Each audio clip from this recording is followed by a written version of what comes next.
Star Wars 7x7 episode 1922. Today I'm continuing the Hope series, this time looking at Attack of the Clones, but instead of the way we've done these past 4 episodes, I'm going to take a look at Hope from a different perspective on this one. Punch it.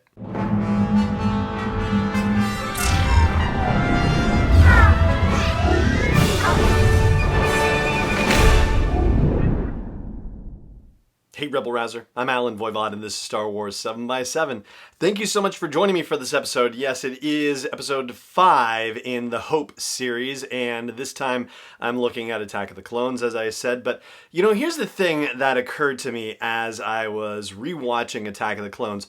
Of course, this movie is not what you would call a hopeful one, and in fact, the prequel-era trilogy is not intended to be a hopeful one. In fact, it's quite the opposite. It is depicting the fall of the Galactic Republic and the rise of the Galactic Empire, which is definitely not a good thing from a certain point of view.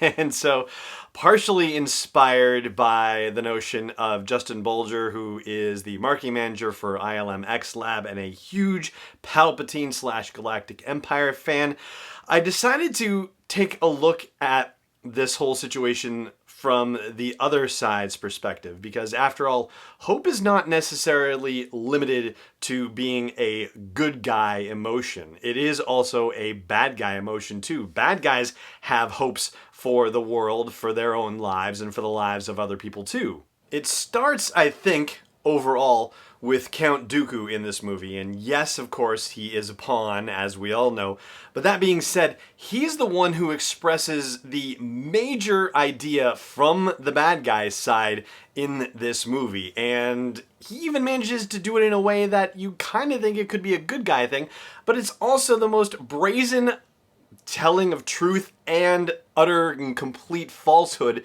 you could imagine. When he has Obi-Wan Kenobi and he says, "What if I told you that hundreds of senators are now under the sway of a Sith Lord and that the entire Senate is basically in his thrall, that Nute Gunray had been working with this guy, Darth Sidious, until he was betrayed 10 years ago, and Nute Gunray went to Count Dooku looking for help as a result." And then Dooku drops the whopper on Obi-Wan. He says, "Join me, and together we can defeat the Sith."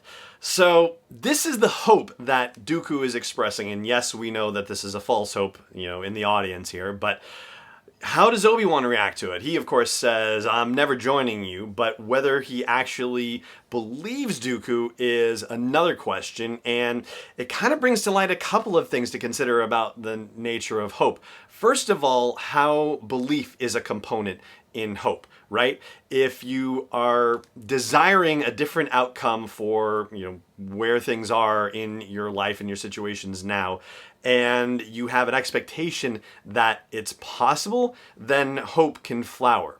If you don't have the expectation that this is possible, then your choice to maintain hope is to reframe. In other words, well, if I can't be hopeful about this particular outcome, then maybe there is a different outcome about which I could be hopeful. And that's actually going to play into the movie later. But first, let's talk about that other villain, Nute Gunray, right? At the end of The Phantom Menace, he was captured, and that, as they say, was that, or at least so we thought.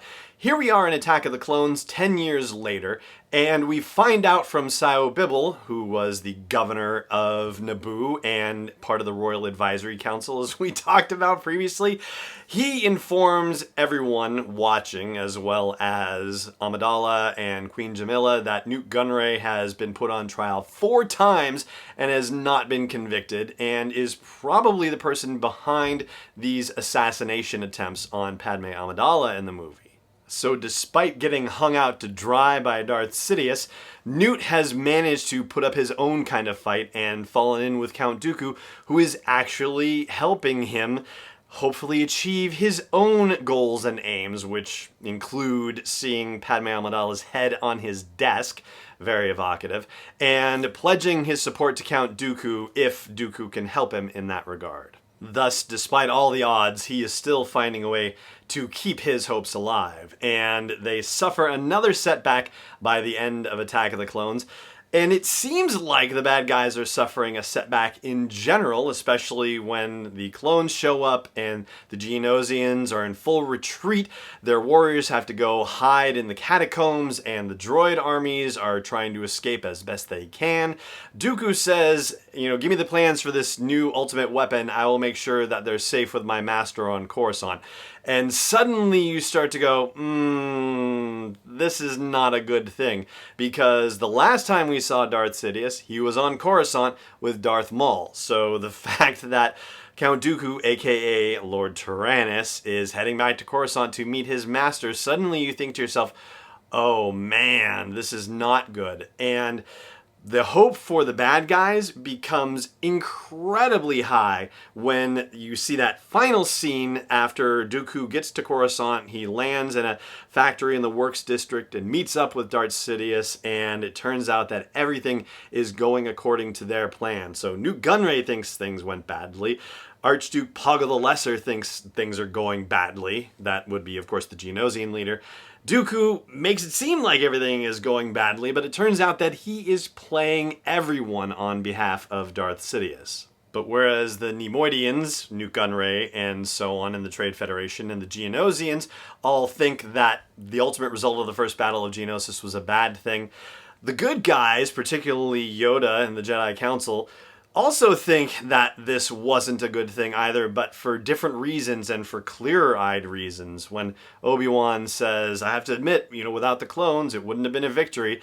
And Yoda says, victory, you say? The shroud of the dark side has fallen over us and begun the Clone War has. He knows how bad this situation really is, or at least he thinks he knows how bad it is. He doesn't know about the fact that Darth Sidious is manipulating this thing. He certainly knows that Count Dooku has fallen to the dark side and is all about lies and deceptions now. So, yeah, he doesn't necessarily say he's a Sith Lord, just that it's the dark side, and that's never a good thing. And so ultimately, Attack of the Clones is a hopeful movie for exactly two people and two people only, and that would be Darth Sidious, aka Sheev Palpatine, and Lord Tyrannus, aka Count Dooku.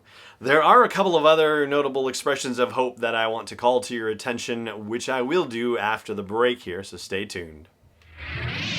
Hey Rebel Rouser, I've made some changes to the asteroid belt level at patreon.com/SW7X7, and they are all with sponsors in mind. So if you want to get the word out about your business, your product, your service to a dedicated Star Wars audience, then please check out patreon.com/SW7X7 and look for the asteroid belt level for details. Again, that's patreon.com/SW7X7.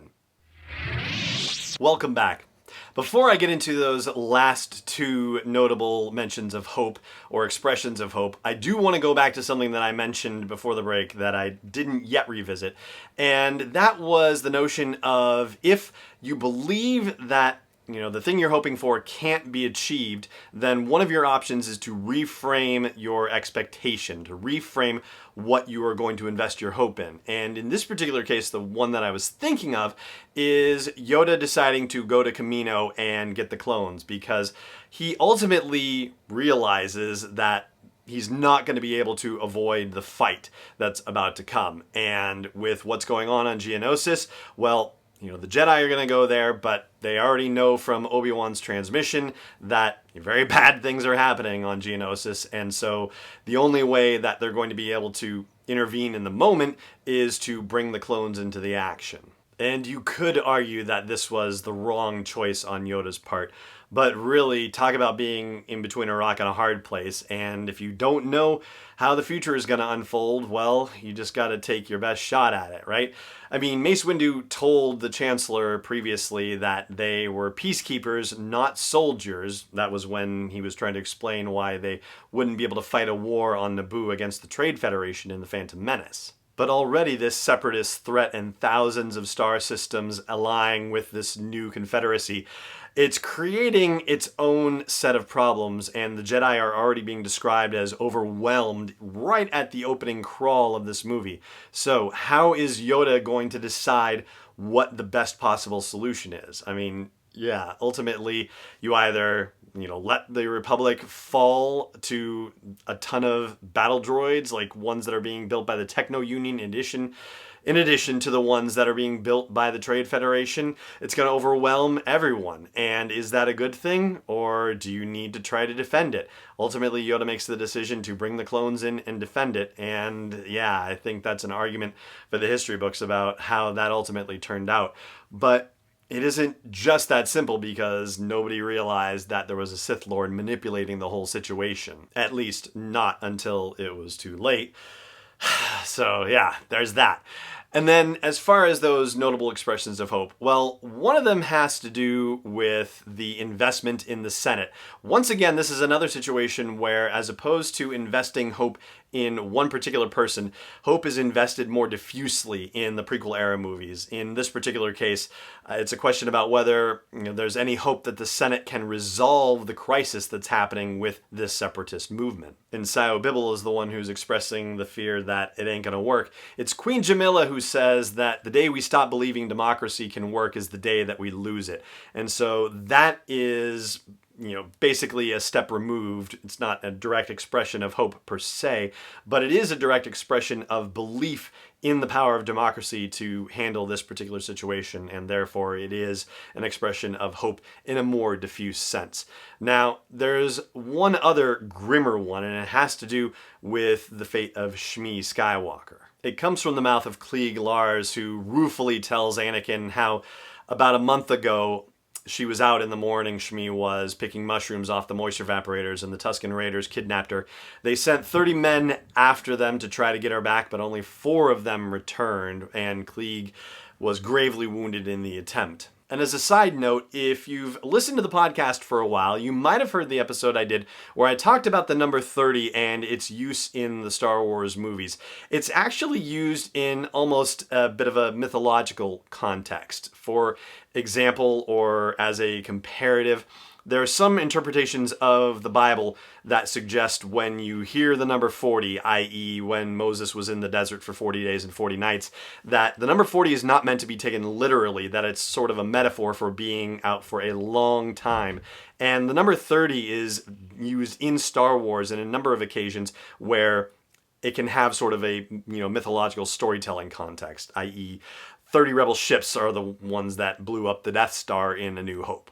But back to Klieg saying that he thinks there's little hope that Shmi has survived this long. It's hard to say whether Anakin actually hopes that she is still alive or senses that she is still alive, or whether he is just deciding that he's going to go find out what her fate is regardless of the situation. But let's circle back to Klieg Lars and him saying that there's very little hope that Shmi has survived this long. Naturally, Anakin hears that and he says, I'm going to go save my mother. He apparently, based on that expression, thinks that she is still alive. And whether he thinks that's the case or whether through the Force he can sense that's the case, we don't necessarily know for sure. But as an audience, the experience that we have is that very odd expression that we've talked about in previous episodes of hoping against hope, which actually means hoping against expectation. We've been told that the odds are very slim, and yet we are holding out hope that a good outcome can still happen. Unfortunately, as we all know, that doesn't go very well at all. What Anakin does, though, is really interesting from a hope perspective, because he reframes once he faces the fact that the hope that he has as it stands is not going to be fulfilled, that he's not going to be able to save his mother. He reframes to his new situation. He decides that he's going to become the most powerful Jedi there's ever been, and that he is going to become so powerful that he will even be able to stop death. And that is going to do it for my look at hope as it's expressed in Attack of the Clones, and that is going to do it for this episode of the show as well. Thank you so much for joining me for it and for this whole series as well, and may the Force be with you, wherever in the world you may be. This podcast is not endorsed or sponsored yet by Lucasfilm Limited, Disney, or 20th Century Fox. It is intended for entertainment and information purposes only. Star Wars, the Star Wars logo, all names and pictures of Star Wars characters, vehicles, and any other related Star Wars items are registered trademarks and/or copyrights of Lucasfilm Limited or their respective trademark and copyright holders. May the Force be with them. All original content is copyright 2019 by Star Wars 7x7. We hope you love it.